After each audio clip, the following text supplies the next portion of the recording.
साथियों नमस्कार, मैं ललित सिंह। मेरे साथ आप देख रहे हैं all India Allahabad UP Gramin bank officers organisation के जनरल सेक्रेटरी श्री गुरुशरण त्रिपाठी जी। साथ ही साथ उत्तर प्रदेश ग्रामीण बैंक ऑफिसर्स ऑर्गेनाइजेशन के जनरल सेक्रेटरी भी हैं, दायित्व संभाल रहे हैं भारतीय मजदूर संघ से।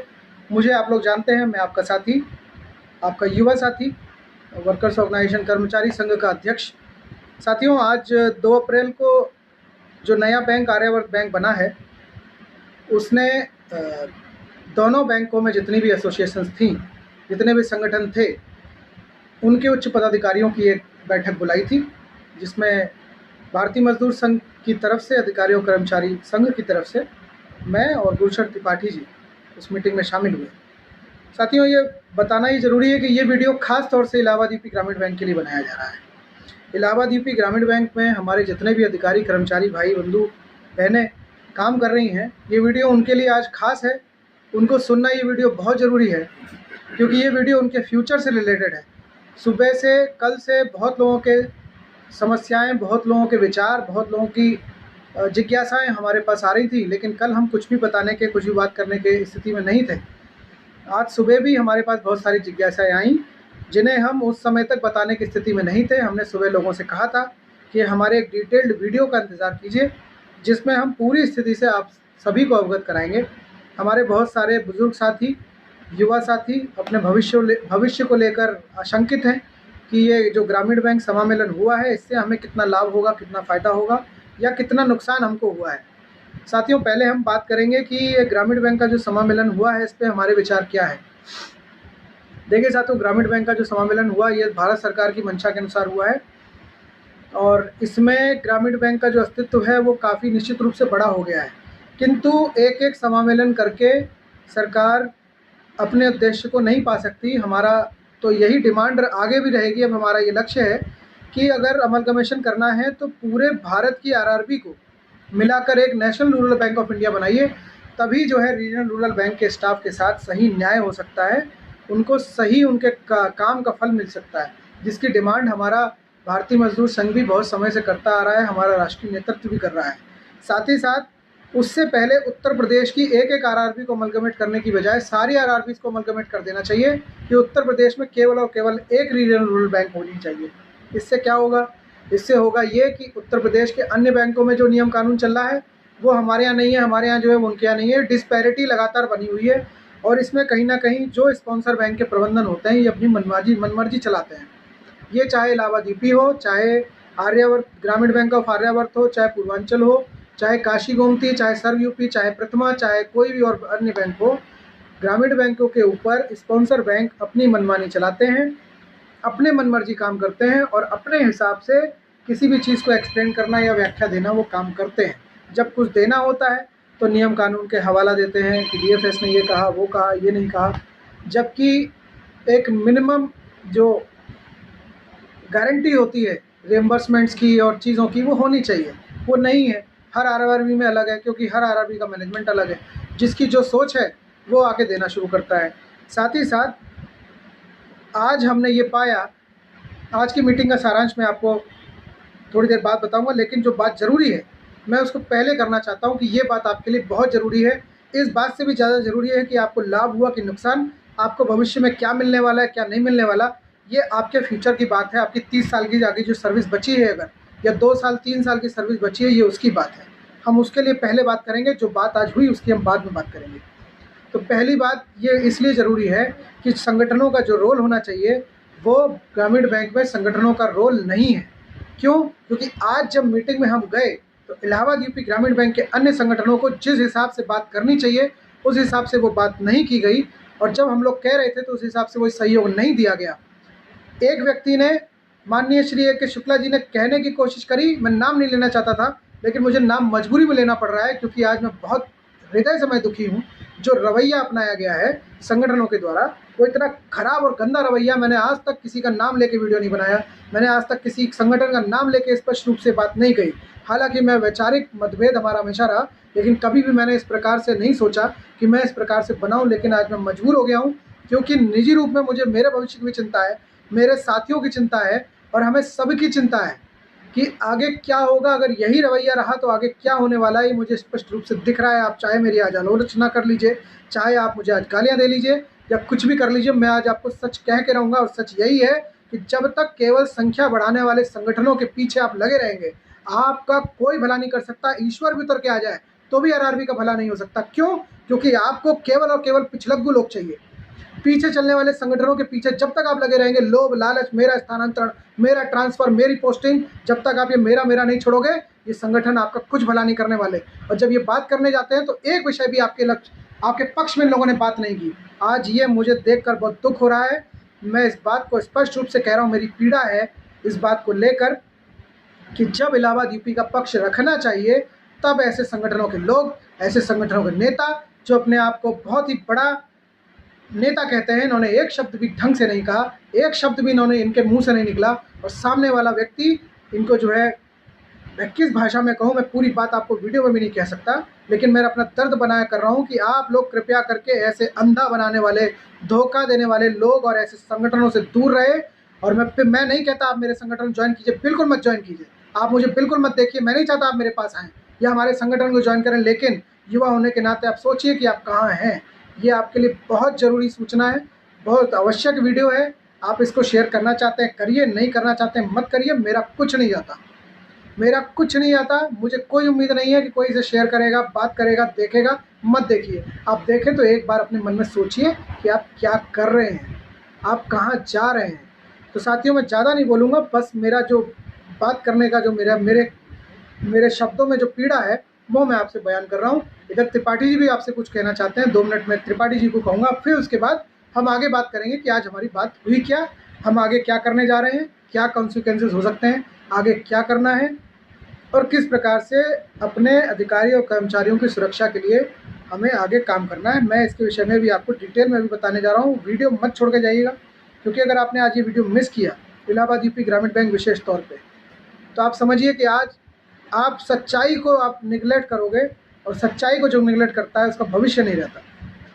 त्रिपाठी, देखिए भाइयों, वस्तुस्थिति बहुत ही दयनीय है। निश्चित रूप से आज जिस तरीके से हम लोगों ने वार्ता किया प्रबंधन से, आर्यावर्त ग्रामीण बैंक के पूर्ववर्ती जो भी संगठन वहाँ पर हैं, सभी संगठनों के मंडल प्रतिनिधि के रूप में लोग आए हुए थे। वहाँ उन्होंने एक ज्वाइंट फोरम बनाया हुआ है, लेकिन किसी भी सदस्य की ये हिम्मत नहीं थी कि चेयरमैन के सामने वो अपने आप को रिप्रेजेंट कर सकता। वर्तमान में आज एक जो अभी एनपीए की बात आई कि 3,845 करोड़ का एनपीए जो संभावित लग रहा है, अभी क्लियर नहीं है।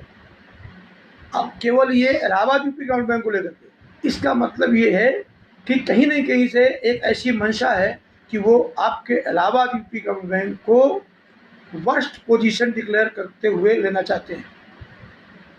वो ये शो करना चाहते हैं कि Allahabad bank, UP Gramin bank जो मुझे मिला वो एकदम वर्स्ट पोजीशन में मिला है, जिसके लिए मुझे संभालना कठिन काम है।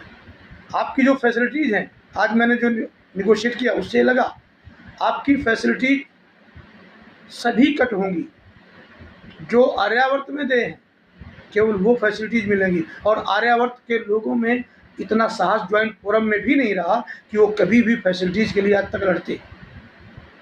इसके लिए दोस्तों, हम सबको इस समय ये बुला करके कि हम अरेबिया में हैं कि ऑर्गेनाइजेशन में हैं कि कहाँ हैं, हम सबको ऐसे नेतृत्व को मजबूत करना है जो कम से कम अपनी बात चेयरमैन के, प्रबंधन के समक्ष बोल्ड रूप से रख सके, सैद्धांतिक रूप से रख सके और अपनी बात को मनवा सके।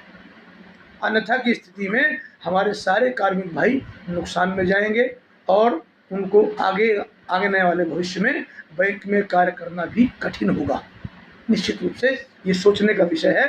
मेरा संदेश सिर्फ यही है कि आप सोचिए, विचार करिए और कम से कम ऐसा नेतृत्व दीजिए जिससे कि आगे आने वाले दिनों में हम लोग जो अपना अभी तक पाए हैं उसको बरकरार रखें और बैंक में अपनी इमेज, अपनी छवि जैसी थी एक ईमानदार कर्ता की जो रही है वो बरकरार रहे। धन्यवाद साथियों। और अब हम आते हैं मेन बात पे, जिस काम के लिए हम लोग आज गए थे, जो कंसर्न थे इलाहाबाद यूपी ग्रामीण बैंक अधिकारियों कर्मचारियों के कि क्या होगा आने वाले समय में, आर्यावर्त बैंक में क्या होने जा रहा है। तो साथियों, हम लोग कई जगहों पर नुकसान देखने जा रहे हैं और मैं बहुत ही गिल्टी फील कर रहा हूँ, क्षमा चाहता हूँ कि हम आज के दिन केवल और केवल अपनी बात को ही रख पाए, हम किसी समाधान पे, हम किसी निष्कर्ष पे आज नहीं पहुँच पाए। उसका कारण ये था, मैंने आपको पहले वीडियो के पहली लाइन्स में मैंने आपको बता दिया है। मैं अधिक उस विषय पे नहीं जाऊँगा क्योंकि मैं अपना संतुलन खोना नहीं चाहता, क्योंकि कार्य अभी बहुत करना है और संतुलित रह के करना है। साथियों, सबसे पहली बात हम आपकी सेफ्टी की करेंगे।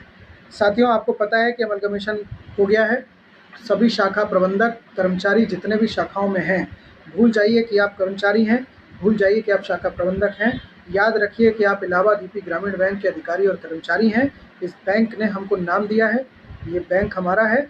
और जो भी लीगल जो भी बची हुई हैं आपकी शाखाओं में अनियमितताएं, उनको सबसे पहला पूरा कीजिए, क्योंकि ऑडिट से पहले आप वो सारी अनियमितताओं को पूरा कर लीजिए। किसी ने लोन सैंक्शन कर रखा है, डिसबर्स करने से पहले जो आर्यावर्त बैंक के सर्कुलर आ गए हैं उनको ठीक तरीके से पढ़ लीजिए साथियों, क्योंकि चूक होने की स्थिति में मैं शब्द इस्तेमाल नहीं करना चाहता, चूक होने की स्थिति में आप बहुत बड़ी मुसीबत में फंस सकते हैं। किसी भी प्रकार से आपको बख्शा नहीं जाने वाला है। जो मैनेजमेंट जो आज रवैया मैंने देखा है और जिस प्रकार से अन्य संगठनों का रवैया है, अकेले हम इतनी कम संख्या में आपको कन्फ्रंट नहीं कर सकते। कोशिश हम पूरी करेंगे लेकिन नहीं कर पाएंगे। इसलिए मैं कह रहा हूँ कि अधिक से अधिक संख्या में जितने भी हमारे शाखा कर्मचारी अधिकारी हैं, शाखा में जिस भी प्रकार की अनियमितताएं हैं, उनको समय रहते पूरा कर लीजिए, ये बहुत आवश्यक है। दूसरा साथियों, इलाहाबाद यूपी ग्रामीण बैंक का एनपीए जो संभावित डिक्लेयर होने जा रहा है 3,845 करोड़, आर्यावर्त ग्रामीण बैंक का 2,120 करोड़, ये 54% का जो एक एनपीए का जो अनुमान इलाहाबाद यूपी ग्रामीण बैंक का है, इट इज़ वेरी बिग। हमारा सबसे बड़ा चैलेंज है कि हम इस एनपीए को किसी भी तरीके से कम लेके आएँ। और ये न केवल किसी अधिकारी का काम है, बल्कि बैंक के प्रत्येक कर्मचारी का काम है, चाहे वो सहायक हो, चाहे वो मैसेंजर हो, चाहे वो स्केल 1 हो, चाहे स्केल 2, चाहे स्केल 4, चाहे स्केल 5 अगर आरआरबी में है तो ये उनका काम है। सब लोग मिलके एक दूसरे से के साथ मिलके काम करें। ये भूल जाएं कि चपरासी है, कि सहायक है, कि अधिकारी है। बैंक के लिए काम करना है, अपने नौकरी को बचा के काम करना है। पूरा काम सर्कुलर के साथ करिए, कुछ बचा है तो उससे पूरा कर लीजिए। ये हमारा बहुत ही स्पष्ट रूप में मैं आपको संदेश दे रहा हूँ। इसमें ना कोई बात इधर है ना इधर है, कोई डाइवर्जन नहीं है। क्लियर रूप से बता रहे हैं कि अपने काम को समय रहते पूरा कर लीजिए। ये वीडियो बनाने का रीज़न यही है कि हम आपको स्पष्ट रूप से संदेश दे पाएँ। हम अभी 8:30 बजे हम अपने घर पर अभी आए हैं थोड़ी देर के लिए। रास्ते में बहुत डिस्कस होता रहा सब चीज़ों पे। अब 2-3 मुद्दे, जैसे हॉस्पिटलाइजेशन का मुद्दा। साथियों, आपकी 31 मार्च 2019 को पॉलिसी एक्सपायर हो गई है। हॉस्पिटलाइजेशन की पॉलिसी इनके यहाँ नहीं है, लेकिन हाँ, हमारी जीएम साहब से इनके आर्यावर्त बैंक के बात हुई है। उनको हमने एक सुझाव भी दिया है कि कैशलेस इंश्योरेंस का एक ऑप्शन खुला रखा जाए, जो कि आईबीए में भी है। अब इसको कैसे करना है, आप यदि सलाह लेंगे तो हम इसमें सलाह आगे आपको देंगे। अभी हम इसके अलावा कुछ कहने की स्थिति में नहीं है। बस हमने उनसे रिक्वेस्ट की है कि आप प्लीज़ कृपया करके अधिकारी कर्मचारियों को कैशलेस फैसिलिटी मुहैया कराइए। दूसरी चीज़, एफपीपी वगैरह आपका कटेगा, ये इन्होंने कटना तय कर लिया था। हमको कन्फ्रंट करना था, हमने किया। गजट का हमने बिंदु संख्या 7 उनको स्पष्ट रूप से सुनाई है साथियों। लेकिन जो हमें आशंका है या जो हो चुका है, एफपीपी इन्होंने काटी है, लेकिन संगठन इसको लेकर हम लेबर कोर्ट जाने को तैयार हैं। हम लेबर कोर्ट में अपील करेंगे इनके इस फैसले के खिलाफ, क्योंकि ये अमलगमेशन है, मर्जर नहीं है। किसी भी प्रकार से हमको इस तरीके का नुकसान करना बिल्कुल भी ठीक नहीं है। ये कर्मचारी अधिकारियों के विरुद्ध है इलाहाबाद यूपी के। तीसरी चीज़ जो हमने बात करी कि पेंशन किस प्रकार से देंगे। हमारे यहाँ पेंशन काफ़ी रिलीज़ हो चुकी थी, इनके यहाँ नहीं दी गई अभी तक। पेंशन के लिए हमने बातचीत करी, उन पे भी इनका नकारात्मक रवैया रहा। इन्होंने कहा कि हमारे यहाँ किस प्रकार से दे दी गई, ये अभी चर्चा का विषय नहीं है, उस पर अभी बातचीत होगी। हमारी भी पेंशन सेल में बातचीत हुई है। इस बात को लेके आगे अभी जो भी रणनीति बनेगी या जो भी कार्य होगा उससे हम आपको अवगत कराएंगे। इस विषय पर डिटेल में अभी हम यहाँ कुछ नहीं कह सकते, ना हम कहेंगे। बहुत सारी बातें हैं लेकिन उनको अभी डिक्लेयर करना ठीक नहीं है। ओडी लिमिट के विषय में बताया कि ओडी लिमिट को ये तुरंत बंद नहीं कराने वाले, लेकिन हाँ, निश्चित रूप से बैंक ऑफ इंडिया में यदि एग्जाम्पल के तौर पे 6 लाख है, आपको 8 लाख मिल रहा है, वो आपको 8 लाख से 8 लाख बिल्कुल नहीं देने वाले। वो आपकी ओडी को 2 पार्ट में कर देंगे, जैसा कि हम पहले भी एक बार जो हमारे साथी लखीमपुर में साथ हैं उनको बता चुका हूँ। लेकिन ये वीडियो सभी बैंक, पूरे बैंक के लिए है, इलाहाबाद यूपी ग्रामीण बैंक के लिए है कि वो ओडी को 2 पार्ट में कर देंगे, एक सीसी, एक टर्म लोन का नेचर। ठीक है साथियों, टर्म लोन का नेचर आएगा तो उसको वो जो है अदा हो जाएगा, बाकी ओडी जो है आपको उस हिसाब से नहीं मिलने वाली। अच्छी बात यह है कि जो इंटरेस्ट रेट है, रेट ऑफ इंटरेस्ट है, वो आपका कम कर दिया गया है, कम होगा। ओडी पे 8% का इंटरेस्ट रेट होगा। आपका हाउस लोन 40 लाख तक 6.5% का इंटरेस्ट रेट होगा। 40 लाख के ऊपर 7% सिंपल का इंटरेस्ट रेट होगा, इंटरेस्ट रेट सिंपल होगा। और इसी प्रकार से व्हीकल लोन और बाइक लोन पे भी 6.5% सिंपल का इंटरेस्ट रेट होगा। ये एक अच्छी बात है। दूसरी साथियों, पॉजिटिव बात हम सभी युवाओं के लिए विशेष रूप से ये पॉजिटिव बात ये है कि इनका प्रमोशन ये जल्दी ही लेके आएंगे। इस बात के लिए प्रबंधन इनका बहुत अच्छा है। उस बात को लेके इन्होंने बिल्कुल स्पष्ट रूप में कहा कि प्रमोशन पॉलिसी, हर साल प्रमोशन इनका जो है अगस्त तक ये कंप्लीट कर देते हैं, और इस बार ये प्रमोशन संभवतः मई में लेके आएँ और जून जुलाई तक सारा कंप्लीट कर दें। इनका कहना था, ये इनके चेयरमैन साहब का ये कहना था कि जीएम साहब का कि ट्रांसफ़र पोस्टिंग कोशिश करेंगे कि प्रमोशन के बाद सारी एक साथ की जाए। फिर भी उसके अलावा प्रबंधन है, कुछ भी निर्णय ले सकता है, कल भी कुछ निर्णय कर सकते हैं ये, तो ये हो सकता है। और इसके अलावा कोई बिंदु छूटा? और पेंशन की जहाँ तक हमारे बड़े बुजुर्गों की बात है कि पेंशन जो उनको मिलने वाली है, पेंशन के लिए निश्चिंत रहिए। पेंशन के लिए कोई भी नहीं रोक सकता, क्योंकि वो कोर्ट से मिली हुई है। कोई मैनेजमेंट आ जाए, पेंशन नहीं रोक सकता। साथियों, अमलगमेशन जो हमारे सोर्सेज हैं आज से 2 साल बाद फिर से होने वाले, लेकिन आज का अमलगमेशन में इम्पॉर्टेंट बात यह है, वी आर इन लॉस।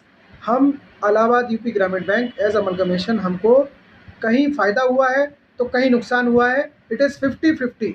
युवाओं को फ़ायदा हुआ है, बुज़ुर्गों को भी फ़ायदा होगा, क्योंकि उनको पेंशन और एरियर की राशि मिल सकती है, जल्दी ही मिल जाएगी, ये उनको फ़ायदा हुआ है। लेकिन कई मामलों में वी आर इन लॉस, क्योंकि हमारी सैलरी का जो पार्ट है वो कहीं ना कहीं कम होगा। एनपीए हमारा बहुत बड़ा थ्रेट है साथियों। मेन फोकस एनपीए पे कीजिए, एनपीए को वसूलिए, क्योंकि अगर एनपीए से हालत बिगड़ी तो हमारी सैलरी स्ट्रक्चर, हमारी सुविधाओं पे भी फ़र्क पड़ने वाला है। इसके लिए हम आपसे निवेदन करते हैं संगठन के रूप में, और चूंकि हमने वहाँ पे माहौल देखा है, एक बार अगर हम एनपीए को कंट्रोल कर ले गए साथियों, निश्चित रूप से हमारी कार्यशैली से उनको अवगत होने में समय नहीं लगेगा, क्योंकि वो ऐसे लोगों के साथ काम करेंगे, वो ये समझ जाएंगे अगर हम एनपीए को कंट्रोल कर ले गए कि ये लोग केवल बातों के लिए नहीं, ये लोग काम करना भी जानते हैं, ये एनपीए को कंट्रोल कर सकते हैं। तो हमारी इमेज, हमारी छवि वहीं से सही ठीक होना हो जाएगी। हालांकि छवि की बात नहीं है, हमारे अपनी बात भी है, संस्था की बात भी है। एनपीए को हमें कम रखना है। एनपीए अगर बढ़ा तो आप जानते हैं, आप सब पढ़े लिखे हैं, हमें ज़्यादा बताने की ज़रूरत नहीं है। आप सभी विज्ञ लोग हैं, ज्ञानी लोग हैं, जानकार लोग हैं। हम लोग सिर्फ आपके ब्याह पर बात करने जाते हैं।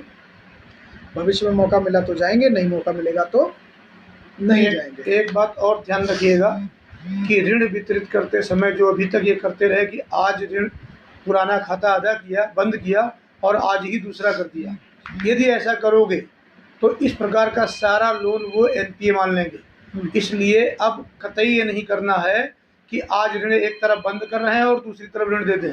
अगर ऋण देना है तो एक दिन, 2 दिन, 4 दिन पहले कभी भी उसको पहले खाते को रिकवर कर लीजिए, उसके बाद प्रश्न करिए। सेम डे की प्रक्रिया एकदम स्टॉप करनी है, और ये आपके हित में है। और साथियों, ये समय विकट है अपन इलाहाबाद यूपी ग्रामीण बैंक के लोगों के लिए, लेकिन घबराने की बिल्कुल ज़रूरत नहीं है। अभी हम ललित के साथ, अभी हम लोग यहाँ पर हर संभव समाधान के लिए प्रयास करने जा रहे हैं। अभी बताते हैं थोड़ी देर। आज आरएम लोगों की भी मीटिंग हुई थी, बहुत ही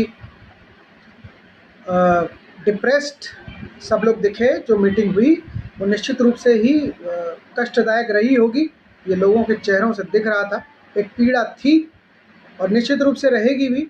हमारा काम है अब संगठन के रूप में, इलाहाबाद यूपी ग्रामीण बैंक कर्मचारी अधिकारी के रूप में, कि और ख़ास तौर से मैं युवा को अपील करना चाहता हूँ, जितने भी युवा हैं, स्वार्थ को छोड़ के एक बार अपने संगठन के, अपने बैंक के लिए लग जाइए, अपनी ऑर्गेनाइजेशन के लिए लग जाइए, क्योंकि इलाहाबाद यूपी ग्रामीण बैंक ये अस्तित्व की लड़ाई है। अगर आज हम चूक गए, आज हमको लगा कि नहीं मेरा क्या हो रहा है, मैं अपने में लग गया, या मैं अपना, मेरा ये सब हो गया, तो साथियों की हमारी स्थिति, हम कहीं पे भी खड़े होने लायक नहीं रहेंगे। जो अपना घर नहीं संभाल सकता वो दूसरे को नहीं संभाल पाएगा। इसलिए हमें अपना घर इलाहाबाद यूपी ग्रामीण बैंक जो हुआ है हम भले ही हमारी आइडेंटिटी बदल जाए, लेकिन हम हमेशा याद किए जाएंगे इलाहाबाद यूपी ग्रामीण बैंक के नाम से। इसलिए जो एनपीए बढ़ने जा रहा है, जो बढ़ेगा, उसको हमें कंट्रोल करना है। विदिन 3 मंथ्स जो भी मीजर हो, जो भी ताकत झोंक देनी है साथियों हमको अपनी, निश्चित रूप से इसका फल जरूर मिलेगा और हम लोग इसको कंट्रोल करके लेके जाएंगे। उसके बाद हम इस हालत में होंगे कि हम हर तरीके से बात करने के काबिल होंगे। मैं फिर अपील करता हूँ युवाओं को, सोच समझ के साथियों को चुनें, सोच समझ के अपना निर्णय लीजिए। आज का आपका निर्णय आपके कल को प्रभावित करता है। आप मेरे साथ जुड़िए, मत जुड़िए, कोई फ़र्क नहीं है। निर्णय सोच समझ के लीजिए, पढ़िए, समझिए चीज़ों को कैसे होता है। जोश के साथ होश ज़रूरी है, लेकिन होश इतना भी ज़रूरी नहीं कि जोश ख़त्म हो जाए। ठीक है साथियों, इसी के साथ ये मैंने आपसे वादा किया था, मैं वीडियो बनाऊंगा और ये वीडियो बिल्कुल क्रिस्टल क्लियर है। और मैं ऐसे लोगों से, और हम लोग ऐसे लोगों से बिल्कुल नहीं घबराते। हमें पता है आलोचना करने की कोशिश करेंगे लोग, गालियाँ देने की कोशिश करेंगे लोग, लेकिन ऐसे लोगों को मैं सीधा संदेश देता हूँ कि ना हमें दबा पाओगे, ना भड़का पाओगे।